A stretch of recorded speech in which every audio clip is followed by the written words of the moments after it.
اس وقت ناظرین ہمارے ساتھ موجود ہیں دعوت اسلامی کے مرکزی ترجمان عبدالحبیب اتاری صاحب، اور اتاری صاحب ترجمانی بھی کر رہے ہیں اور ساتھ ساتھ ماشاءاللہ دین کا جو علم ہے، اپنا جو ان کا چینل ہے مدنی چینل، اس پر ان کے بیانات اکثر اوقات نشر ہوتے ہیں۔ بہت شکریہ اتاری صاحب۔ اتاری صاحب یہ بتائیے گا کہ آج آپ جو کنونشن کا انعقاد کر رہے ہیں اور ہم دیکھ رہے ہیں کہ آپ کا اپنا ایک دینی مدارس کا بورڈ ہے، تو یہ بتائیے گا کہ کتنے طلبہ اور کتنی طالبات آپ کے ہاں زیر تعلیم ہیں، اور آج کا جو ایونٹ ہے وہ بنیادی طور پہ کیا ہے؟ بسم اللہ الرحمن الرحیم۔ الحمدللہ دعوت اسلامی کا جو کنز المدارس بورڈ ہے، پہلے میں آپ کو یہ بتاتا چلوں کہ دعوت اسلامی کے کم و بیش 14,000 کے قریب مدارس اور جامعات ملک اور بیرون ملک میں موجود ہیں، اور کنز المدارس بورڈ کے اندر نہ صرف دعوت اسلامی کے جامعات اور مدارس ایفیلیٹڈ ہیں بلکہ دیگر عاشقان رسول کے مدارس بھی ایفیلیٹڈ ہیں۔ تو آپ کہہ سکتے ہیں کہ لاکھوں لاکھ طلباء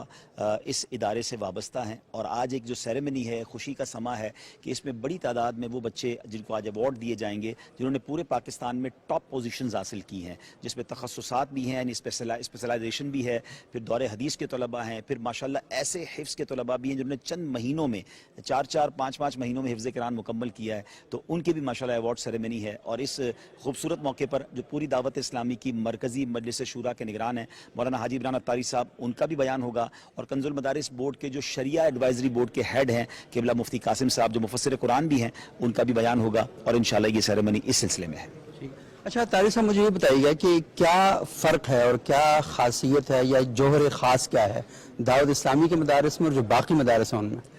دیکھیں، ہم کسی کے ساتھ کمپیریزن یا کمپٹیشن کے لیے تو آئے نہیں ہیں۔ دعوت اسلامی کے مدارس میں الحمدللہ ہماری کوشش یہ ہوتی ہے کہ تعلیم کے ساتھ ساتھ تربیت پر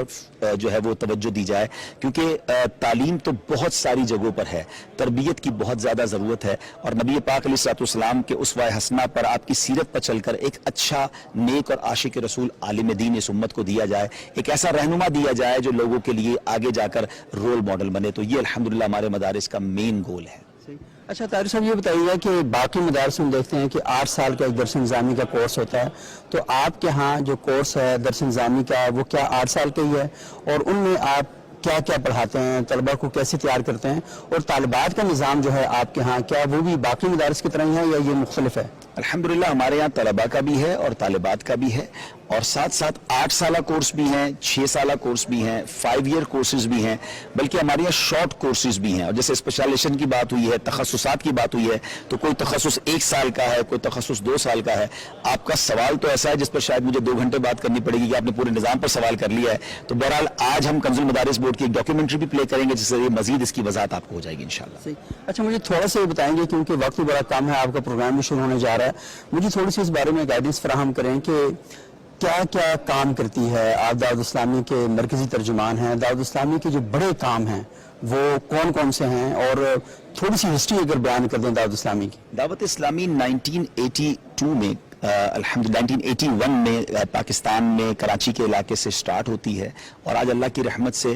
تقریباً 42-43 سال کے عرصے میں 150 کے قریب ممالک میں ہم پہنچ چکے ہیں الحمدللہ۔ جیسے میں نے آپ کو بتایا کہ 14,000 کے قریب مدارس ہیں، 5 لاکھ سے زیادہ اسٹوڈنٹ بغیر کسی فیس کے تعلیم حاصل کر رہے ہیں۔ ہمارے انگلش میڈیم اسکول ہیں جو اسلامک انگلش میڈیم اسکول ہیں، اس کی 150 برانچز ہیں، 35,000 کے قریب اسٹوڈنٹ اس میں پڑھ رہے ہیں۔ پھر اگر آپ بات کریں تو ہم سال کی اپروکسیمیٹلی 600 مسجدیں بناتے ہیں۔ پھر اس کے بعد آگے چلیں تو ویلفیئر کے اتنے سارے کام ہیں جو ازہر من الشمس ہیں، ہم 3 ملین سے زیادہ پاکستان میں پودے لگا چکے ہیں۔ ہمارا نعرہ ہے پودا لگانا ہے، درخت بنانا ہے۔ تھیلیسیمیا کے مریض بچوں کو 60,000 سے زیادہ خون کی بوٹلز دے چکے ہیں۔ پھر سیلاب آیا پاکستان میں تو 15,000 گھروں کا ٹارگٹ تھا، 6,000 گھر ہم ڈیلیور کر چکے ہیں، باقی گھر بن رہے ہیں۔ ترکی اور سیریا کے زلزلے میں الحمدللہ ہم امداد کر رہے ہیں۔ فلسطین کے مسلمانوں کی ایک بہت میسو کام ہے۔ تو میں یہ چاہوں گا کہ آپ کے توسل سے جو ناظرین سن رہے ہیں، dawatIslami.net یہ ہماری ویب سائٹ ہے، اس کو وزٹ کریں، یا مدنی چینل کو دیکھیں تو آپ کو اندازہ ہوگا کہ وطن عزیز کی یہ تحریک پوری دنیا میں دین اسلام کا پرچم کیسے روشن کر رہی ہے۔ اچھا، آخری سوال یہ کروں گا کہ عموماً یہ کہا جاتا ہے کہ جو ہمارے دینی مدارس ہیں ان کے ہاں عصری تعلیم کا کوئی بندوبست نہیں ہوتا، اور جب عصری تعلیم کا نہیں بندوبست ہوتا تو مدارس کے بچے دینی ماحول میں پروان تو چڑھتے ہیں لیکن عصر حاضر کے جو تقاضے ان سے ناآشنا ہوتے ہیں۔ تو مجھے اول تو یہ بتائیے گا کیا یہ نقطہ اعتراض جو ہے یہ درست ہے یا نہیں ہے، اور دعوت اسلامی اس خلا کو پر کرنے میں کیا کردار ادا کر رہی ہے؟ میں تو پہلے ہی بتا چکا ہوں کہ دعوت اسلامی کے اپنے انگلش میڈیم اسلامک اسکول ہیں، مگر ہمارے مدارس کے اندر بھی عصری تعلیم ہے، اور بلکہ آپ کو آج انشاءاللہ آپ دیکھیں گے ایک گولڈ میڈلسٹ کو ہم انعام دیں گے جس نے ہمارے مدرسے میں میٹرک کا امتحان دیا اور پاکستان سے گولڈ میڈل حاصل کیا۔ تو طلباء دین کسی معاملے میں پیچھے نہیں ہیں، اگر ان کو دنیاوی تعلیم بھی دی جائے تو وہ بینچ مارک طے کرتے ہیں۔ ہمارے مدرسے سے کرنے والے میٹرک کے طلباء نے کتنی اے پوزیشنز حاصل کی ہیں وہ آج آپ دیکھیں گے۔ اس سوال کا جواب پروگرام کے بعد میرا خیال ہے آپ مجھ سے زیادہ اچھا دیں گے انشاءاللہ۔ بہت بہت شکریہ۔ آپ نے گفتگو سنی مولانا عبدالحبیب اتاری صاحب کی، انہوں نے بڑے خوبصورت طریقے سے بتایا کہ کس طریقے سے دعوت اسلامی پاکستان میں اور پوری دنیا میں پورا ایک نیٹ ورک قائم کر چکی ہے، اور جہاں پر ان کے لاکھوں طلباء اور طالبات زیر تعلیم ہیں، اور صرف یہی نہیں کہ وہ صرف دینی تعلیم تک اپنے آپ کو محدود رکھتے ہیں، بلکہ انوائرمنٹ جس پر آج پوری دنیا بات کر رہی ہے، دعوت اسلامی نے اس پروجیکٹ کو کئی برس پہلے شروع کیا، اور پاکستان میں پودے لگانے کے حوالے سے اور ان کو قرآن اور حدیث کے ساتھ جوڑ کر معاشرے میں لوگوں کو اس بات پر آمادہ کیا کہ وہ ماحول کی تبدیلی میں اور ماحول کو بہتر بنانے میں کس خوبصورتی کے ساتھ اپنا کردار ادا کر رہے ہیں۔ مساجد قائم کی جا رہی ہیں، اور مساجد صرف مسجد ہی نہیں ہے کہ جہاں پر صرف نماز پڑھی جاتی ہے، بلکہ نماز کے ساتھ ساتھ لوگوں کو اس بات پر آمادہ کیا جا رہا ہے کہ وہ معاشرے کے اندر خیر کا کام کریں، معاشرے کو بہتر بنانے کے لیے اپنا کردار ادا کریں۔ تو بہت ہی زبردست قسم کے جو پروجیکٹس ہیں وہ جاری ہیں۔ ہم مزید بھی علماء کرام سے گفتگو کریں گے اور ان سے یہ جاننے کی کوشش کرتے ہیں کہ دعوت اسلامی